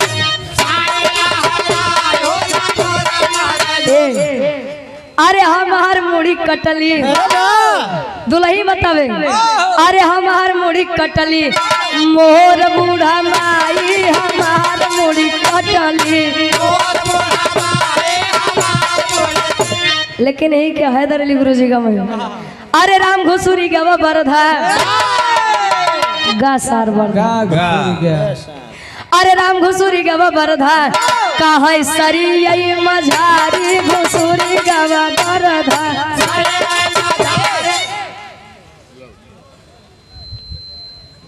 मगनू भैया का ठवा भाई छोटा ग्राम पिड़ुका, हाँ ग्राम पिड़ुका राम जियावन यादव जी पेड़ुका के निवासी हैं। स्वर्गीय बाबूजी के 8वें भाई। गार्जियन जी के द्वारा सुंदर पुष्प पंखुड़ियों में गुथा हुआ हार 500 रुपए का महान आशीर्वाद। लेकिन एक लाइन, अरे घुमा के गोरी मरलो विराह सम्राट आप स्वर्गीय दादा राम कैलाश यादव जी एक बात कहते रहे, कहे तेरी मेरी आंख लड़ी लोगों ने बदनाम किया, कहे दुनिया के बक्का ही दिया। हाँ हम तू अपन काम की है। केहू केहू कहे ला उमरिया के दोस्त बा, कही के गए सूरदासी सब नजरिए के दोस्त बा। गुरु जी का मैं, अरे घुमा के गोरी मरलू नयना वही से बहन हो, घुमा के गोरी मरलू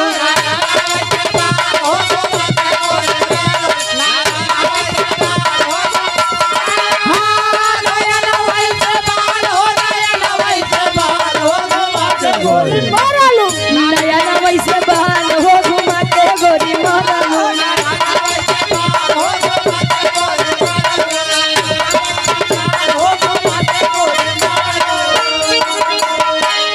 और यार धर्म के बड़े भैया अजीत यादव उर्फ फोटू भैया जी कंपोजिट से होते हुए राजापुर चाय पान की दुकान, गार्जियन जी के द्वारा 100 रुपए का महान आशीर्वाद।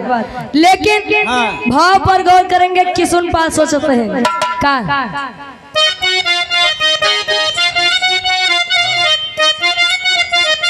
एक लाइन, अरे टंगिए में टंगिया ए बाबू टंगिए में टंगिया फसवाई हो ना नदी भऊ जाई। अरे टंगिए में टंगिया फसवाई, कहे टंगिए में टंगिया बोली मेरे ना नदी भऊ जाई। तो कहे ऊपर ऐसे डाल के ही लहवाई हो ना नदी भऊ जाई। अरे ऊपर ऐसे डाल के ही लहवाई हो। स्वर्गीय बाबूजी के आप भाई हैं कमला यादव जी, गार्जियन जी के द्वारा सुंदर पुष्प पंखुड़ियों में गुथा हुआ हार 500 रुपए का महान आशीर्वाद। कहे कहे ऊपर ऐसे डाल के ही लवली रे तो कहे माल सफेद गिरावाली हो नदी भऊ जाई। अरे माल सफेद बात कया न था न ले जाया, हाँ बस इंटरटेनमेंट खातिर बा। पहले के काकी दादी भोरहरिया 4 बजे उठ के जब जाता पे बैठे तो टांगे टांग चढ़ा ले, गेहूं लेके जब बैठे गेहूं डाले और मुट्ठा पकड़ के घुमावे, तब उजरका गिरावे, तब सफेद सफेद आटा गिरे, तब जाए के कहता वो गेहूं का रोटी खाए के मिले। नहीं तो पहले बाजारे का रोटी चलाते रहे। रमा शंकर यादव जी ईश्वरवाड़ से बिरहा कमेटी के आप अध्यक्ष हैं, 100 रुपए का महान आशीर्वाद। लेकिन बिरहा पर ध्यान दिए, वो किसुन पाल सोचत बा पोथी पत्रा उठाए पहुंचा कहाँ। अरे पतोहिया के बतिया ए बाबू पतोहिया के बतिया, अब गोली ये सलागी पतोहिया के बतिया, पतोहिया के बतिया गोली ये सलागी। अब पहुंचा पंडित जी के पास, पंडित जी देखे कहीं क्या हुआ बेटा कोई दिक्कत, कहीं दिक्कत बा तनी हमार पतरा देख के बताई दे बाबा हम मरब कब। अब भाई वो ज्ञानी पंडित थे, कहीं पागल हो गए हो, दिमाग खराब हो गया है, माइंड हाफ हो गए हो। माइंड हाफ के मतलब चूड़ी ढील हो गया, ओका हाफ माइंड कहा थे पागल। कहा जाता है ना किसी के जन्म की कोई साइट है ना मरने की कोई साइट है, कोई कब आया है कब जाएगा ये साइट के बता सकते है, मैं नहीं बता सकता। कहे नहीं नहीं आप मुझे पागल बना रहे हैं, आप समझदार हैं बताएं। कहे जब नाहिन मन में तो पंडित जी अब खेला करते हैं। कौन खेला करे?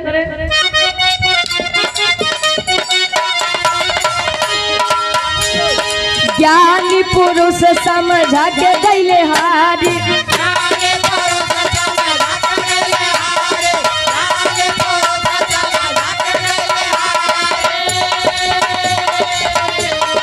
आखिर में पतरा देखे ले ब्रह्मचारी,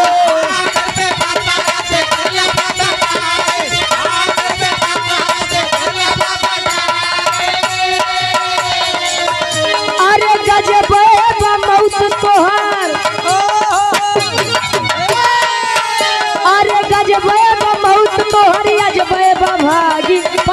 पतोहिया के बतिया बोलिए सलागी पतोहिया के बोलिए सलागी हो बोलिए सलागी पतोहिया के बोलिए गोलिया सलागी पतोहिया के बतिया।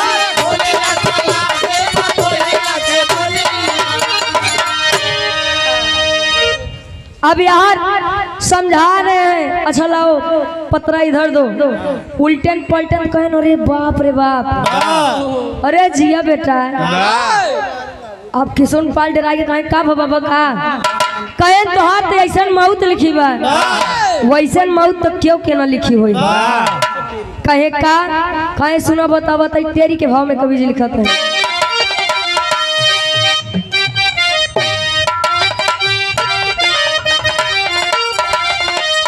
अरे मुहवा पे कुत्ता मोती जहिया अरे मुहवा पे कुत्ता मोती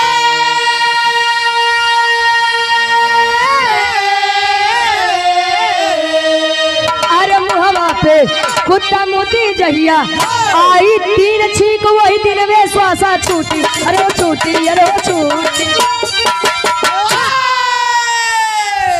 मुहवा पे कुत्ता मोती जइया आई तीन छीक वही दिनवे श्वासा छूटी कवन छीक हो आ ई छीक तब मनाई दिन भर में काज नहीं कितना बार लेते कहे कि बेटवा जो दिन तू तीन छीक मार देबा वही दिन तू मूर्छित हो जाबा। मूर्छित का मतलब बेहोश हो जाओगे और एक कुकुर आई और तोरे मुँह पे अगर तोरे मुँह पे मोती दे तो समझ ला तू ही दिन मर जाबा। अब इतनी बतिया किसुन पाल जब सुना कहे आवा आवा दोनों प्राणी मनावत रहा हम मर जाई आज तो हम अमर हो गए। आवा तोहरी माई के उठाया पोथी पत्रा खुशी खुशी चला आया देखे तो दरवाजे पे बैल बांधा बा यह बर्धा जो ने आज के समय में बड़ा रेल है रेल है अरे मतलब इफराद है टहरत है पहुंचा बांधा बटन का ये देखा ये लोग हमार घर बनाई है बनावे छोड़ा बिगाड़े कुछ करी है और यही नहीं तेरी मैयन का लेस झुआ उठाए पहुंचा जहाँ भूसा गरबा भूसा भरत बा आ जब भूसा भरत बा तब होत का खुशी में सब भुलाई बा बाबा का एक लाइन गीत लगत बा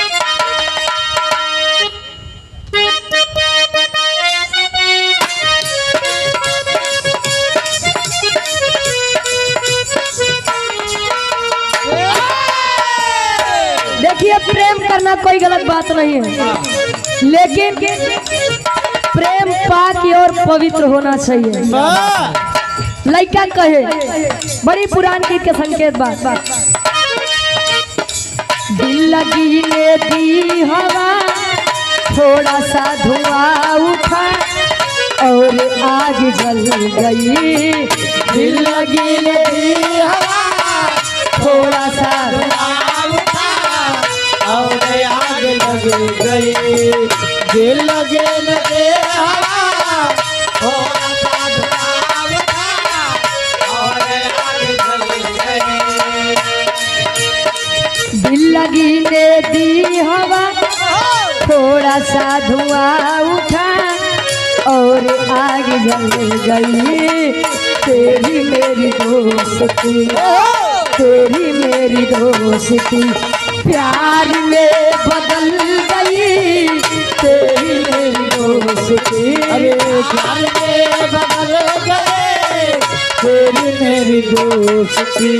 लेकिन गौर करेंगे बिरहा पे किसुन पाल जात बा भूसा के घर में घुसा ज्यादा ही गर्दा उड़ा पूरी नाक भर गई भूसा के घर में घुसा ज्यादा ही गर्दा उड़ा पूरी नाक भर गई भूसा के घर में घुसा ज्यादा ही गर्दा उठा पूरी नाक भर गई भूसा के घर में घुसा ज्यादा ही गर्दा उड़ा पूरी नाक भर गई देखते ही देखते देखते ही देखते छींकवार कर गई।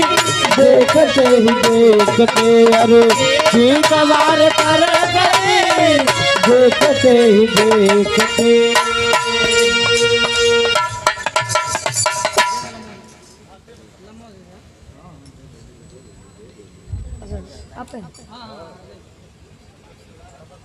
भैया ही चवाल खड़ा हो। और आप आदरणीय परम सम्मानित जनजन में सम्मान पाने वाले आप अजय यादव उर्फ गोलू भैया जी, प्रधान प्रत्याशी आप गुरवट शोलापुर से, गार्जियन जी के द्वारा सुंदर पुष्पंखुड़ियों में गुथा हुआ हार 501 रुपए का महान आशीर्वाद।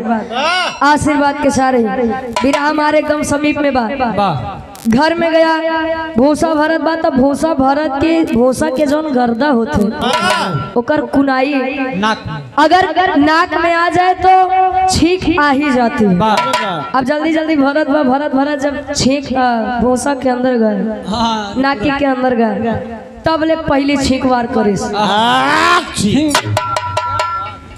पहले छींक जब आई किसुन पाल झगुआ फेंक के बैठ के बेचारा रे बाप रे बाप धोखा ये का कह दिया यार। बाबा बताए थे कि 3 छींक नहीं आनी चाहिए, आया भाई ने खुशी में हम एक छींक मार दिया। खैर छोड़िए अभी तो 2 और बची है, एक दाबे रहे एक दाबे रहे। अच्छा इंसान की फितरत ही यही है कि अगर वो करे लगे ढेर ऑप्शन बा ढेर विकल्प बा तो वो ओकर कीमत नहीं करे। अब 2 छींक बचाने के लिए आ गया बैठ गया तब ले फिर दुल्हैया कहे कस बाबू अरे बाबूजी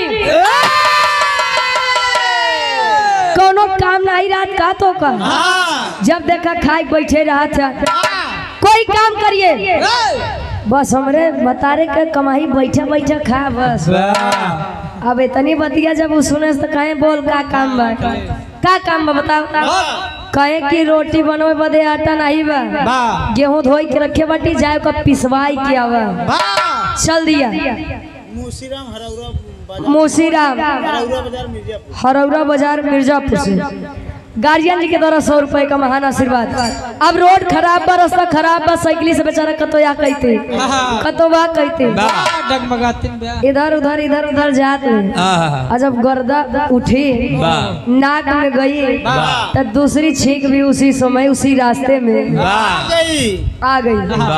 बेचारा निराश होके उदास होके पहुंचा जहाँ आटा पीसा जात बा।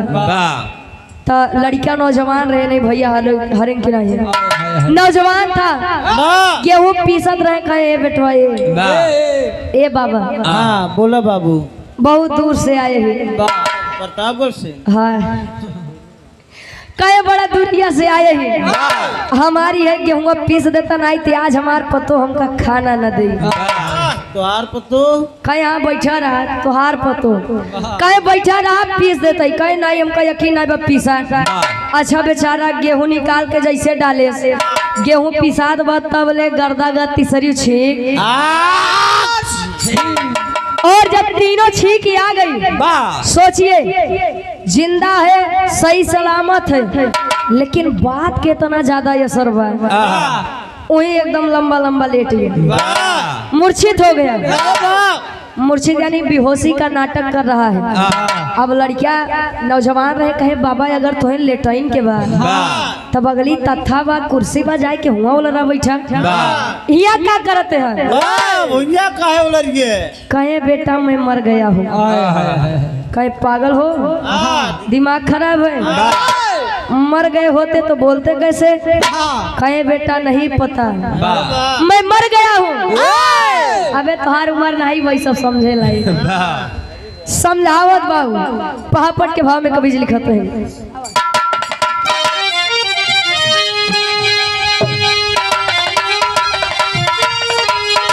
अरे टांग उठा के मुंह पे कुत्ता अब मुंह पे बूढ़ा रोके ना अरे टांग उठा के मुंह पे कुत्ता रोके बूढ़ा रोके ना ता देखे लेकिन सब ही क्यों ना पूछे बूढ़ा रोके ना देखा सब ही ये पूछो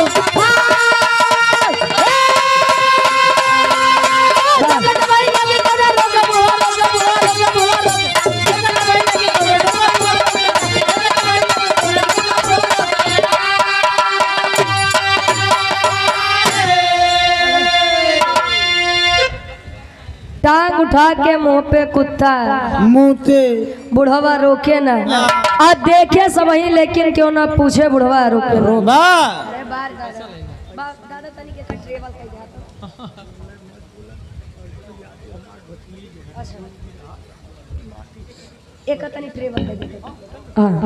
और यहाँ पादड़ी परम सम्मानित ये हमारे विजय दादाजी और हमारे ये पलटू भैया जी आपके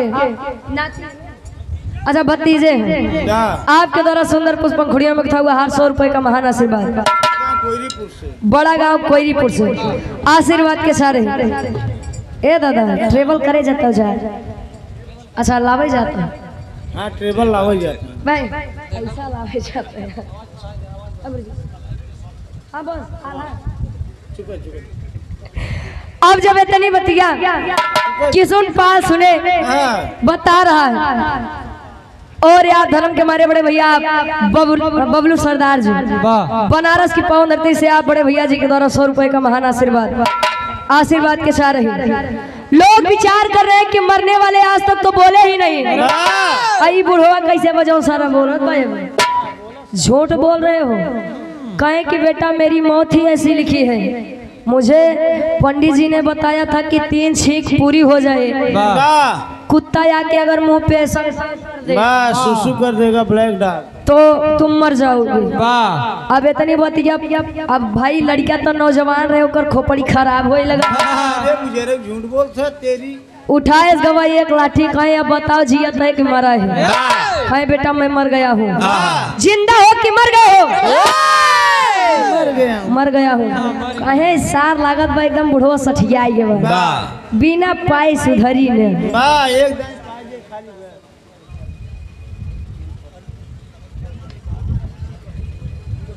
पलटू यादव जी ये हमारे विजय दादा के भतीजे जी आप गार्जियन जी के द्वारा सोनी यादव जी आप 100 रुपए का महान आशीर्वाद और आप आदरणीय परम सम्मानित आशीष यादव जी विधायक जी जमुनीपुर मोहाव से 100 रुपए का महान आशीर्वाद उठाए डंडा अगुसियाई के करत का आखिरी वक्त खड़ी के भाव में कवि जी लिखते हैं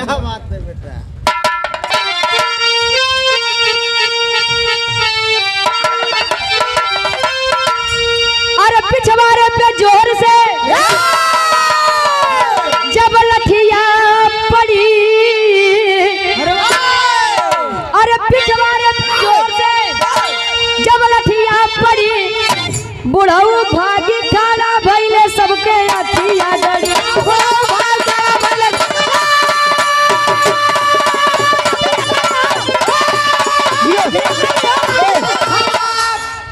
पिछवाड़े पे जोर से जब लठिया पड़ी बुढ़ऊ भागी खड़ा भइले सबके अखिया गड़ी उठाए डंडा पीछे जब 2-3 डंडा मारे कहे कि अब बताओ जिया तय मर गई अब उठ के बैठ के कहे अरे बेटा वाह अरे बेटवा अरे धन्य हो गए हम जवन तो हमें जियाई लिया कहे अरे मैं मर गया था तोरे ही डंडा में बड़ा जादू बा डंडा में आ तू हमें जियाई लिया बेटा हमारे एक बात मन में कहे जब हम मरब तब ही डंडा से हमार सेवा कही दी है आ हम जी जाब कहे एकदम पगल है यहाँ कहा जाता है बुद्धिमान वर्ग के पानी में से पानी छानी लोग तो दूध में पानी मिला होते आज बुद्धिमान अच्छा पढ़ने सिर्फ किताबी और रट्टू तोता ना बने के चाहिए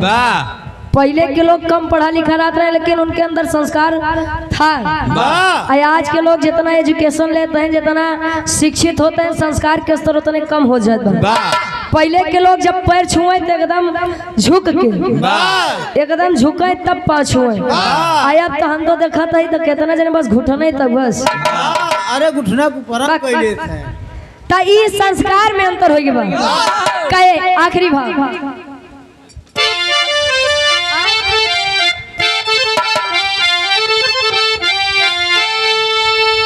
अरे माना जैसन बात माना अरे वही के मनवा तब पानी में से पानी छाना हो के बुद्धि माना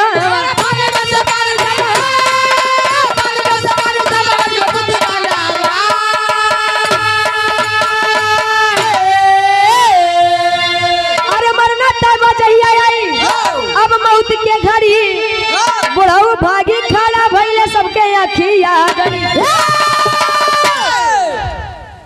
कहानी कवि जी उठाए तो हास्य रस से है, लेकिन एक बात जान लीजिए, समाज हमारा जिस गर्त में डूबा है और डूबा जा रहा है, इसको उबरने में भी ना जाने कितना समय लग जाएगा। तो बुद्धिमान बनिए आप लोग, आपके पास भी ज्ञान है, सोचने समझने की क्षमता है।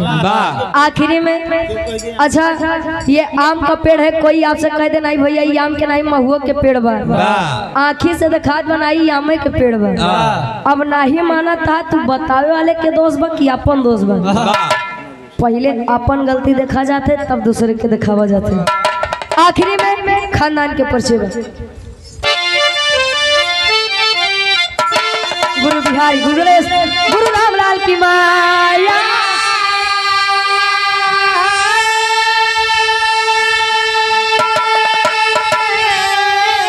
अरे स्वर्ग में चंद्रिका कवि अब लिख के बिरले माया।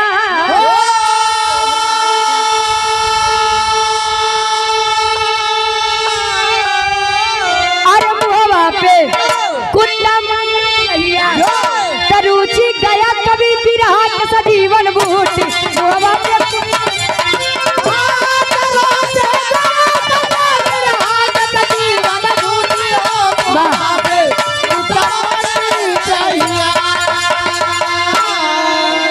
गावे बजावे काय सुने में कोनो भी गलती कसूर आप लोग अपन लड़कियां बच्चा समझ के माफ किए।